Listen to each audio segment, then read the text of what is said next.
My name is Alice Lee, and I'm a pediatric oncologist at Columbia University Medical Center, where I also serve as the medical director of the clinic. To be honest, I usually shy away from public speaking, but when I heard that Hank would be here, I couldn't say no. It's hard to believe that I've known Hank for 8 years, and like many of you here, I consider it a privilege and a joy to be a part of the Ford Family Network. I am proud to be a piece of the puzzle that has allowed Hank to become a super energetic 8-year-old who loves to play sports and spend time with his brothers and sister. It also reminds me that our work as doctors is never done. Today, a child like Hank, who is diagnosed with pediatric cancer, would not receive the same treatment he did 8 years ago.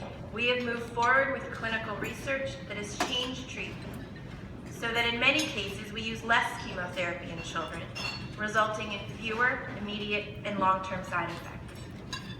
I hope to be able to stand in front of you in 8 more years and say that we have continued to reduce chemotherapy to help our survivors live their lives to the fullest.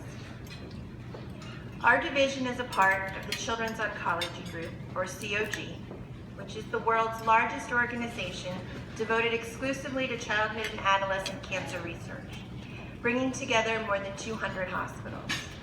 It provides an opportunity for cross-collaboration on research and clinical trials so that our patients have the best treatment options for their particular diagnosis. I serve as the Columbia's principal investigator to COG, which means that I oversee all of the COG clinical trials at Columbia.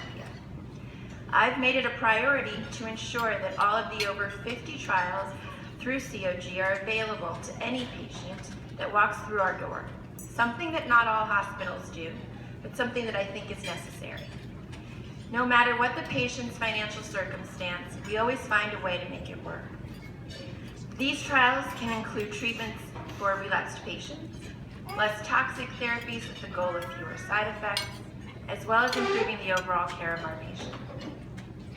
When it comes to clinical treatment and research, people often don't realize that it takes much more than a doctor to make things happen. It takes a team, including doctors, nurses, research staff, to monitor, report, and provide patient care to those on a study.